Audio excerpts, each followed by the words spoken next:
sharing 3 inches on both sides. That is 1.5. So I'll place 1.5 on this point, and I'll come in here. I'll also place 1.5, as you can see. So I'm coming with my pattern ruler now, exactly the way we drafted. I'm going to place my pattern ruler on those points I marked from the bust. I'm going to mark from the bust to the waist. Can you see? I've marked from the bust to the waist, and I'll flip my ruler this way from the waist to the hem. Okay, so with this you are going to have a perfect fit, okay, because this ruler has been designed for your shape, so you need your shape in there. So you can see how I marked out that part.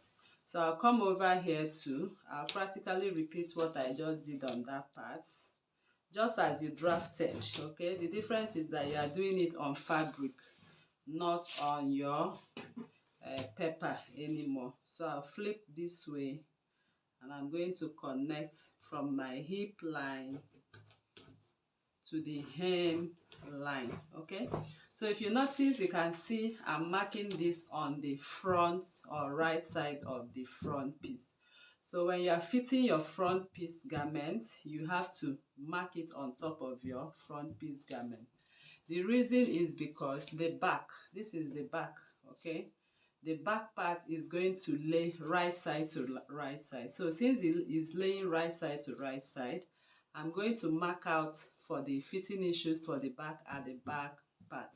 So I'll take this one away right now, and I'm going to fit this particular part. That is the one part of the back. So if you look at what I have on one part of the back, this is the zipper. We are working on a quarter. So all measurements now will be divided by 4. So because I'm working on a quarter, my bust I'm working with is 44 divided by 2 by 4. Okay, will give me 11 inches. So I'm going to mark from the zip line. I'll mark 11 inches plus 1 inch zipper allowance. That is 12 inches. I'll mark. Then I'll come to the waist. If you look at this part, you can see it's curved in. So definitely that is where the waist lies. I'm working with waist. 40 divided by 4 is 10 inches plus 1 inch zipper allowance. That is 11. Then I'll come over to the hem. I'm measuring my upper hip. I'm working with upper hip was 48 divided by 4, which is 12, plus 1 inch zipper allowance, which is 13 inches. So I'm done marking. I'll place my pattern ruler on those points as if I'm drafting, and I'll flip my ruler this other way, and I'm going to mark out from waist to the hem, and that is what we need, and we are good to go. So I'll repeat the same thing right here, which I did on this part. I'm going to repeat it right here right now. So if I have to do that, I'm going to measure 12 inches on this part.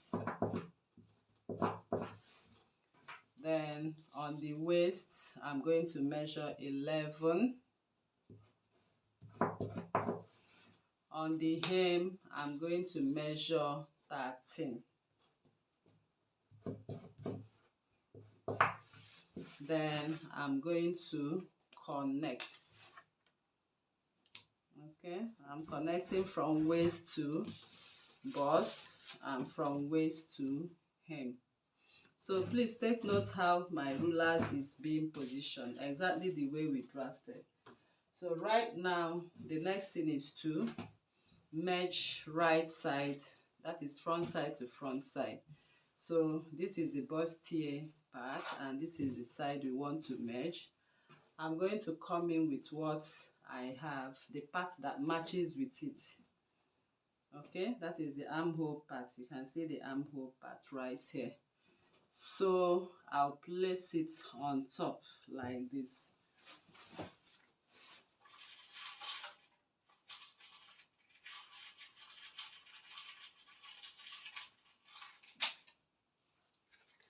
And I'll come in with my pins right away. So I'm going to pin from the chalk line on top, push it into the next chalk line. So it has to be on each, on matching up with the chalk line for front and for back. So I push it in to another chalk line. I push it in to another chalk line. I push it into the next chalk line. Okay, so I will repeat the same thing on this other side as well. Then I'll go over to my machine and I'm stitching on the chalk line. So I'll quickly do this right now. I'll also fit my lining. I'll give it a good press and I'll bring it back for you to see.